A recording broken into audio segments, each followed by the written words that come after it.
Hello guys, King Happy here, and I'm going to show you today my little slime farm concept model. This is a on-demand slime farm. Now, if you've built a slime farm before, which I know I have, you don't want it running too well, because once it runs for a little while, you get too many slime balls. And then, when it's running you don't want slime balls, they interfere with things like your hostile mob farms or anything else you have around, and they get generally quite annoying. So this is an on-demand slime farm. I can turn this farm on and off at will with one push of a button. So I'll give you a little show of it turning on and off. So this works on the principle that if you cover all the spawning spaces with water, then no slimes can spawn, and therefore the trap is turned off. I'm going to choose one button down here, and you see all these water streams turn on. Now these will cover each pad fully, so that absolutely nothing can spawn in here, apart from maybe a squid, apart from they can't because they're not at the right height level. So nothing in here will spawn at all. Now this model does about 10 stacks of slime an hour when it's running.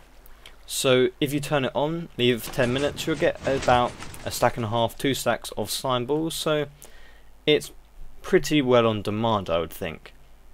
And there's graphical glitches, we'll get rid of that. So the whole part of turning it off is why there's so many signs in this and a wall on the outside. You're going to have a wall on the outside anyway if you dig out a slime chunk, but the signs are there to make sure the water can spread fully over the pads. Otherwise they wouldn't actually go over properly because they would seek the nearest place to fall off the side, and they wouldn't actually stay over the pads. So just go into here, and it will show off the wiring as such. So this is a flat design. This is actually flat wiring completely on each level, with pistons and redstone blocks. They turn on these dispensers and put out the water. Now it's only a concept model. I'm thinking of trying to change them to have them in the floor instead, and having the wiring inside the floor to go on that floor, because at the moment I have a floor for each one and then an additional one to go at the top as they go downwards. They're all lit up correctly. I could do that on a roof as well instead of having it on the floor, but it's only a concept model to show you the principle of turning it on and off. So yes, a lot of signs in here just to make it work. I've got water channels right at the bottom, so that all those slimes will fall down to here and then go into a little slime reducer. Now go down to the lava blade, go down to one by one slimes and come through here. So it's pretty on demand. There are 3 hoppers in the whole thing. There's not going to be any lag from this at all really, apart from just spawning, which is just normal. So I'm very pleased with this as a concept. Now with slimes, this is in a slime chunk. If you don't find a slime chunk, there's a tool in the description of what I've always used for all my Let's Plays. And slimes will spawn level 0 to 39. On this world we're replicating it, at the moment we're on 5.5 because we have used up level 5 with bedrock, and then we're on the half sub on top. So the first 5 layers of a world can be bedrock, parts of it at least, so we've said okay, assume all of that is bedrock, we'll start up from above that. So we use actually level 5 to 38, does about 9-10 stacks of slime balls an hour. Now if you had a slime farm running from 0 to 39, you could fit about 10 floors in it. If you had a floor 3 blocks high, floor 3 blocks high, it's about 10 floors anyway. So some slimes coming over here now, even when I'm too close to the pads for many to spawn. So maximum sort of pads you can have is 10, but that doesn't give the slimes much room to jump out and get away from it and actually die. So if you had a 4 gap in total between each floor, so 1 block room for them to jump between, so that 3 by 3 slimes can get out, because they're the main thing you're going to get slime balls from. You can see a slime reducer working over there, and it goes down. And watch that one come through in a second actually.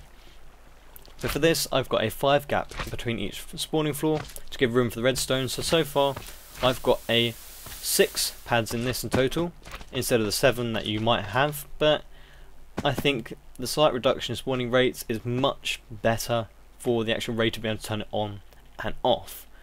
So this is a little concept model. There will be a download in the description. Like I said, I'm going to change it a bit for my Let's Play world I think. Let's turn it on and off again. Just one little button and it all goes on or off. I'm quite pleased with it. It's very simple. It's going to be really nice for a server because you don't need to have massive lag from it. You can turn it off, doesn't interfere with everyone else. Especially the fact on a server, if you're on the world and you're near this and it's on, then you'll probably kill the mob cap for everyone else around for the time that they're actually spawned. because they don't stay alive for very long in here. As you can see, they go down. So yes, just thought I'd give you a little show of this before I went and transpose this into my Let's Play world. I'm doing a lot of these little videos recently of showing the concept, and then we'd build them in Let's Play world. So yeah, I hope you've enjoyed this. I think it's quite interesting to be able to turn it on and off. Now you could do this with other mobs as well and things, maybe put them in there, let them spawn, do a walled-fall thing, but this isn't meant to be that. It's just meant to be a mob trap. And the fact that I'm using the redstone blocks on the actual falling down the sides, having a corner is normal for a slime farm. They don't need to go into that corner to fall off because they don't go in that direction. But the actual turning on and off is coming from the side, so nothing's actually in the way of anything falling down at all. Which is why it looks quite nice and looks quite good.